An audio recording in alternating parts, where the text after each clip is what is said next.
Lodi, so good morning tayo. Good morning sa inyo. So ano na, today is Wednesday 20 December 20 na. So good morning. So nandito ko sa bahay. Tayo nagko-coffee. Yun. Pero habang nagko-coffee tayo, meron tayong ginagawa. Cutting tools. Yun. Alright. You know. So nagche-change oil tayo. So yung langis natin yun, no? Maitim na. So meron tayo dito motol. Isinakto ko na siya na 800 ml. Yun. Teka muna. Naka 900 pala. 800 pala ito. So babawasan ko pa. So pinatutulo ko na siya. Yun. Para bago tayo bumiyahe. Ayan. So dumi oh. Sa linggo ko nalinisan yan. Naulan-ulan din. Tsaka maputik. Yun, alright. So 900 ml pa pala yun. Babawasan pa natin. Hey, si Primo. Gusto talaga po. Sumamang ka pa talagang bumili Primo. Gusto niya sa ilog talaga. Doon siya magpupups. Okay, alright. Good morning. Yun mga lodi. So tapos na tayo mag-change oil na natin ang mga so naibalik na natin yung takip. Alright. Yun So pakita ko sa inyo ang ginamit kong imbudo.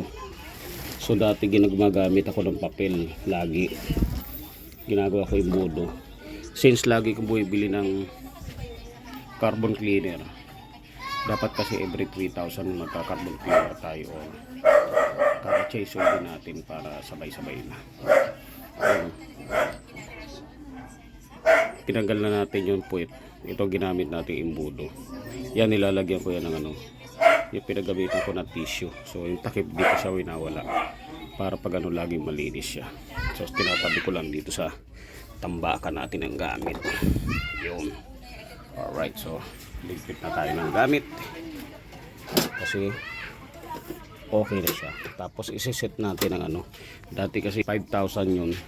So na-collect natin ngayon nung na-drain natin, na-collect natin kasi di natin na-collect lahat na ilagay na isali natin ay nasa 550 ml. So hindi ko na inantay na malaglag. So siguro mga total mga 600 ml. So nabuwasan tayo ng mga 200 ml kasi naka 1,000 ako, naka 5,000 ako. Tapos dalawang araw na tumakbo ako. So another 5,400. So gagawin natin, buwasan natin, gawin natin 4,000. Alright.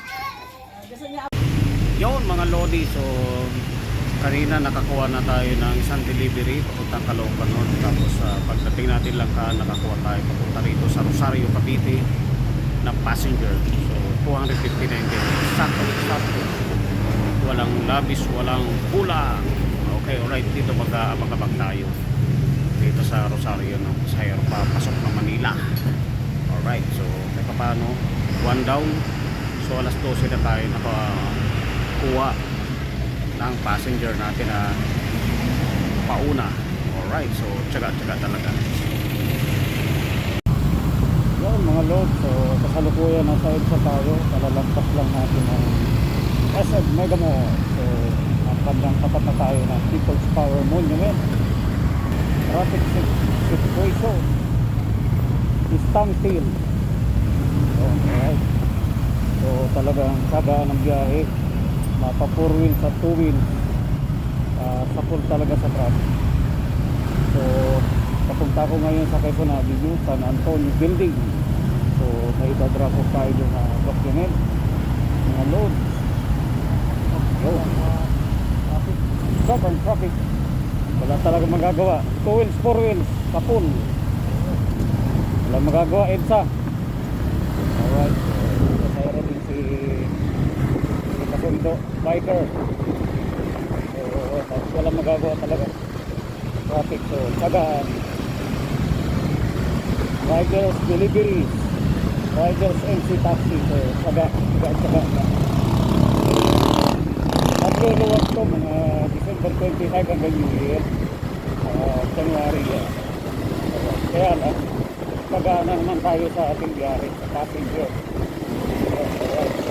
So syempre, nag-a-adjust na naman ang people. Alright. Magala. Kahit pa paano meron tayong dalawang delivery. Tapos natapos na natin i-process yung document nung saan ako sa Goldok Tower. Alright. So tapos dalawang delivery tayo, dalawang passenger. Passenger natin 250 saka 290. Alright, so 250 at 290, 540. So ang delivery natin isang 320 saka 303. So 608 din. So kahit pa paano meron tayo 1-1. So pag nadala natin ito sa San Antonio Bay,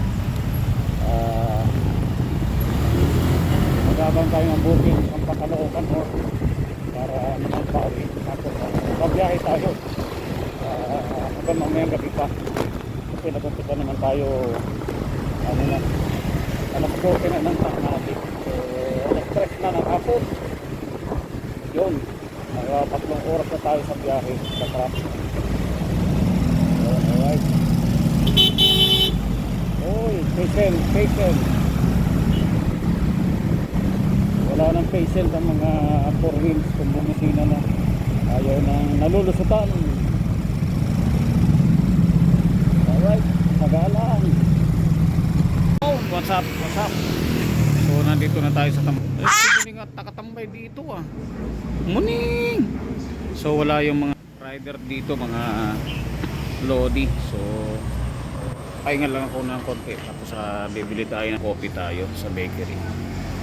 Yun, okay. So kahit pa paano, 3 delivery, 2 passenger tayo. Napagutusan kasi tayo kanina. So kahit pa paano, meron tayo naging gross income na 1.4. Yun, tapos sa akin ang gasolina natin yung 150. So full tank na uli ang ating mukmuk. So 150 lang na konsumo nating gasolina.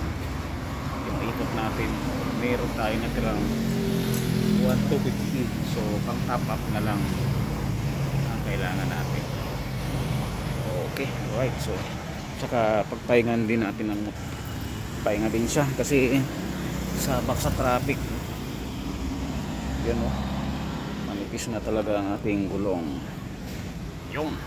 Okay, alright. So sobrang traffic kasi rush hour, alas 5. So maya na tayo dito na lang muna tayo ikot-ikot. Yun, okay, alright. So tiyaga lang talaga sa sobrang traffic ngayon. Talagang kailangan din natin mag-relax. Dito na muna magpaikot-ikot ng delivery natin.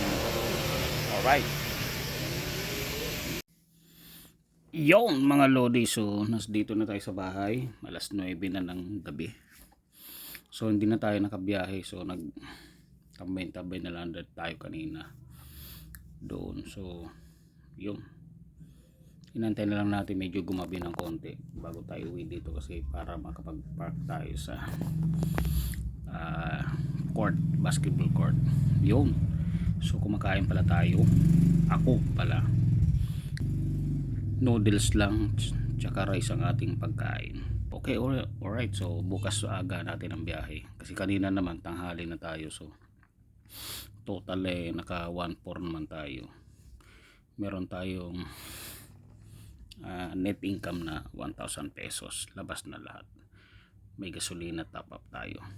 Okay, alright. So yun, bukas we'll see, aga natin kasi Thursday, tapos Friday aga din natin, Saturday, tapos Sunday na uwi na ang huling biyahe natin, tapos Monday sabay tayo. Okay, alright. So pahinga na, kainin ko muna tong dinner. Alright, so peace, I'm out.